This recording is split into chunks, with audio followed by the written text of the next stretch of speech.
Hello everyone, this is our first Framer lesson, and this is a Framer tutorial for absolute beginners. So if you're an absolute beginner, welcome to this lesson. Now in this lesson, we're going to be creating this hero section completely responsive, and I'll be walking you through each and every step of the way.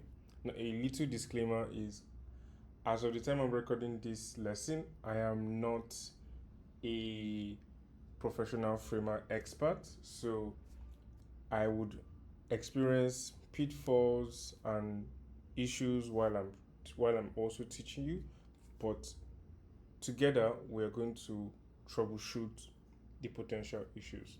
One of the reasons I'm making this lesson is to allow you see that framer is not scary, framer is not difficult, and you can get better at it one lesson at a time.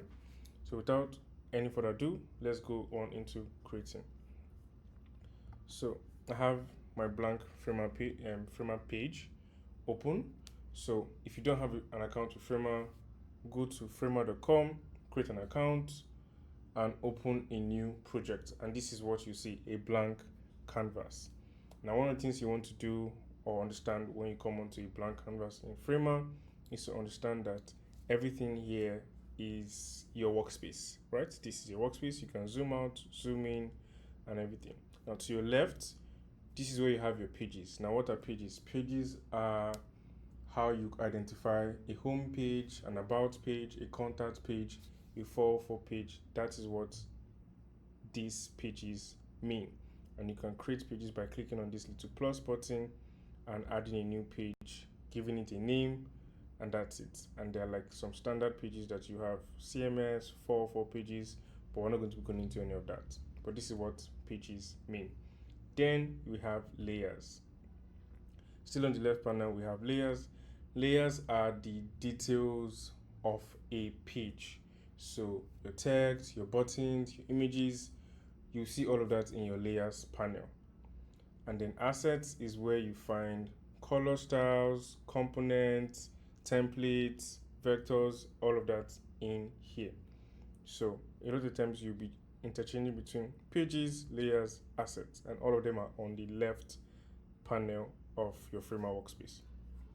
Now to the right, we have Framer Agent, which is Framer's AI chat interface, and then we have styles. This is where you're going to be configuring your design elements to fit what you are trying to create.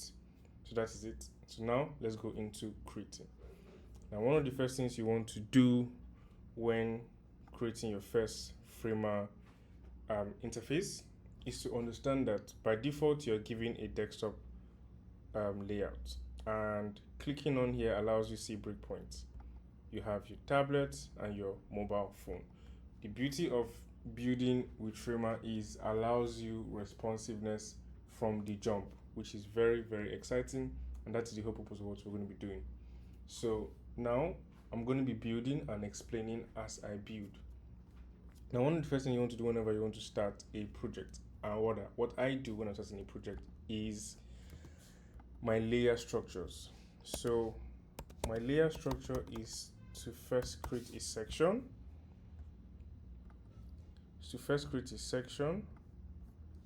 Then create a container,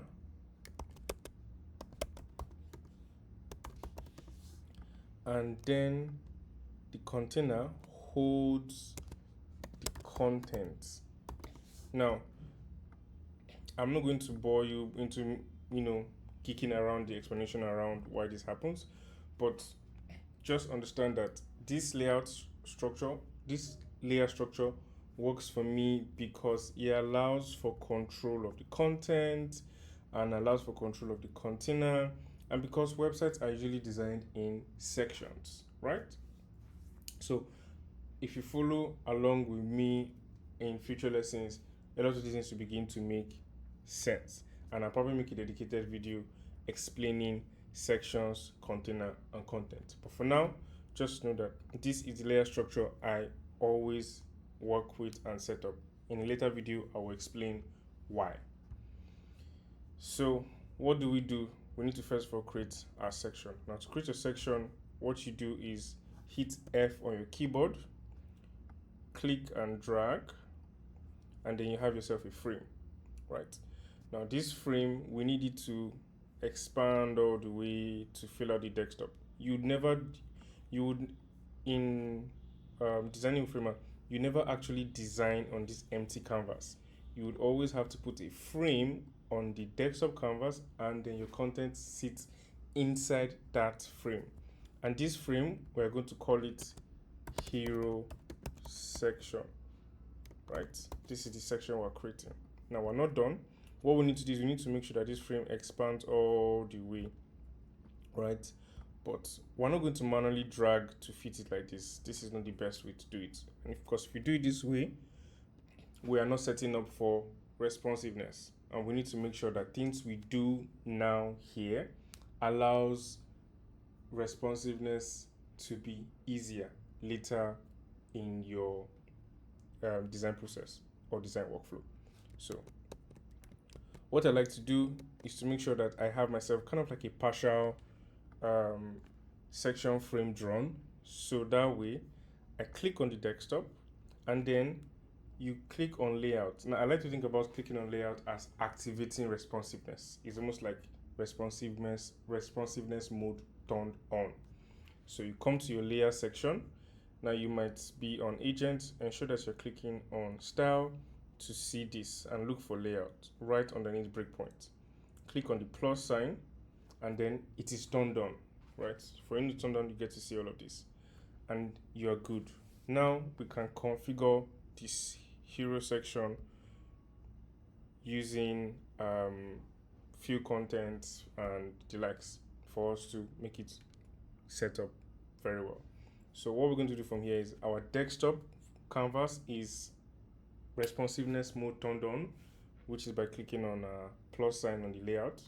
Now that's done, click on the hero section, make sure it's highlighted, and then change the width from fixed to fill. This means to always fill the desktop container at all times. Now you want to change the height, right, to from fixed to fill or viewport. Now I would explain in future lessons what each ones do, but for the purpose of this exercise we are going to keep it to viewport.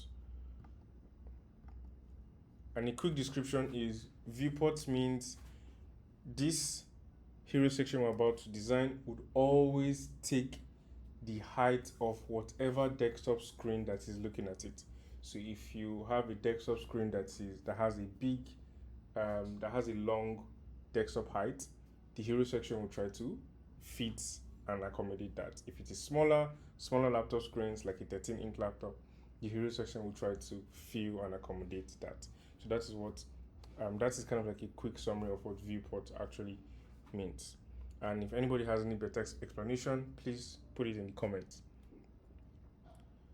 So what we're going to do next from here, now that we have our viewport set, we still have this empty space here and we don't need that. So what we're going to do is click on the desktop once again and go to the height, not width, the height. Change the height from fixed to fit. What this does is it fits and hugs the hero section container that we've just created. So that means whenever this desktop frame increases, so will the content, or the content ought to increase. Hold on, let me be sure. Okay, set to fit. So it's always going to fit the content. So rather, if this hero section content increases, the desktop frame would also increase, right? So yeah. So now that this is done, layer named, we're not fully done in terms of like setting everything out. We now need to create, so section is created. We've created our section. Now let's create our container. Container is where your content will sit in, and I will explain. So again, F on your keyboard, draw another shape. Now let's give this a different color so we can see what it looks like. Totally different color.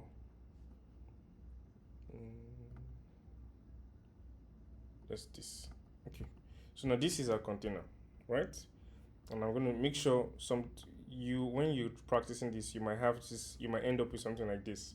Don't panic. It just means this new frame you've just created is sitting outside of the hero section. And what you need it to be is the container needs to be inside the section.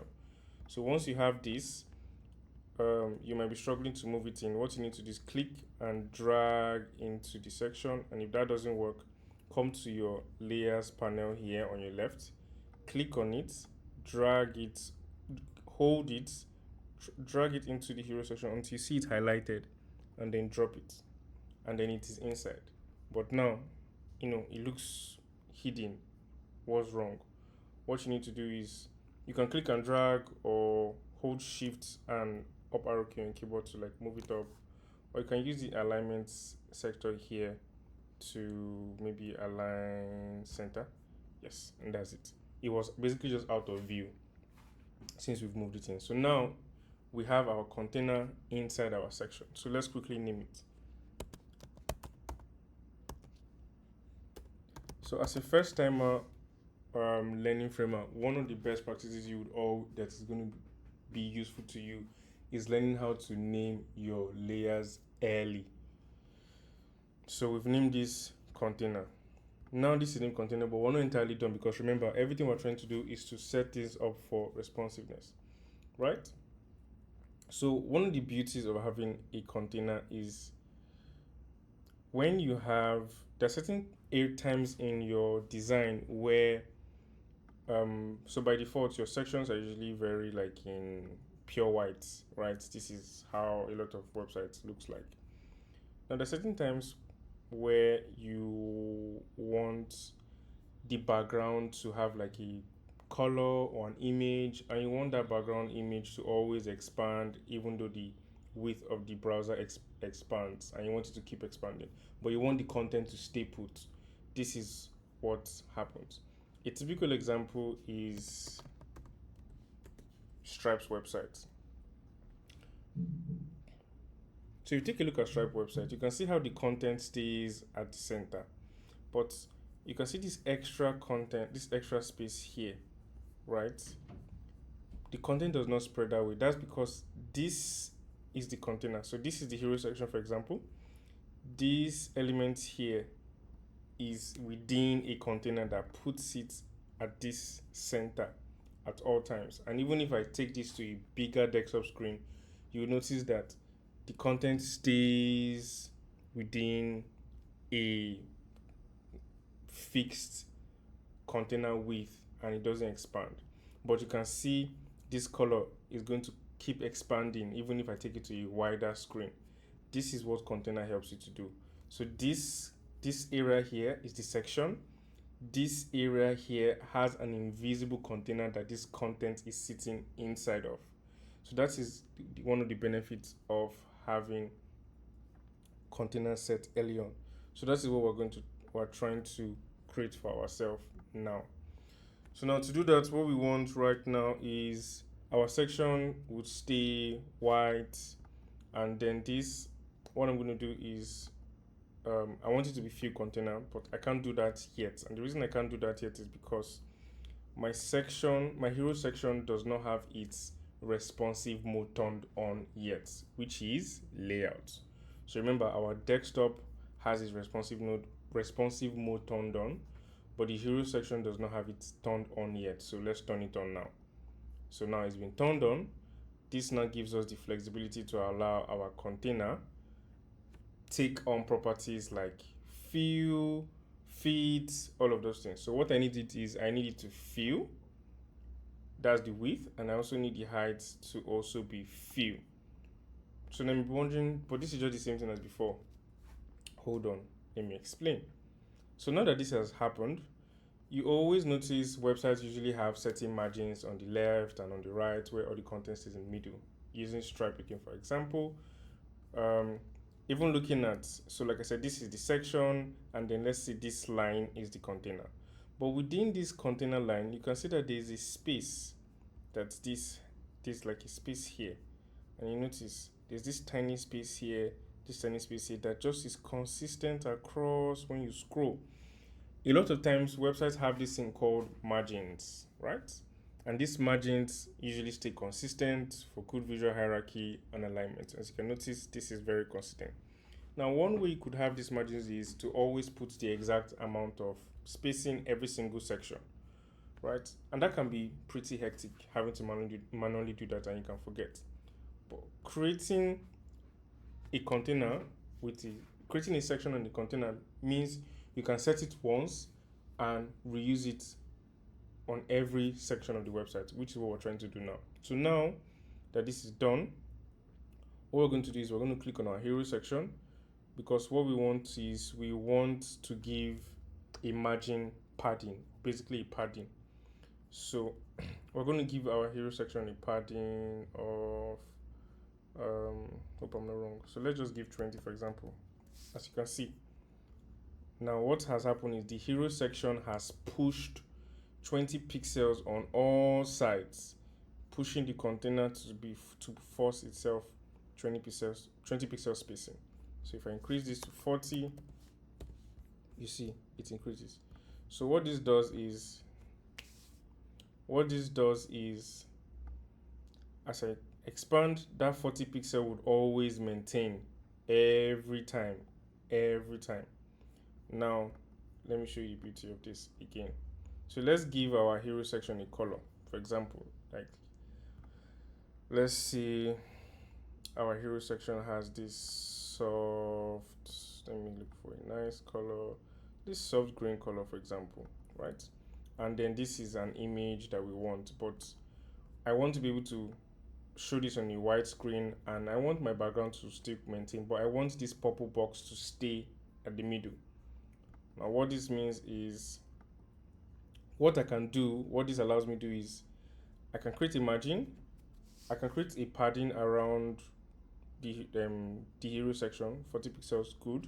But now I want my purple container to stop at a certain point so that it doesn't grow like the green background.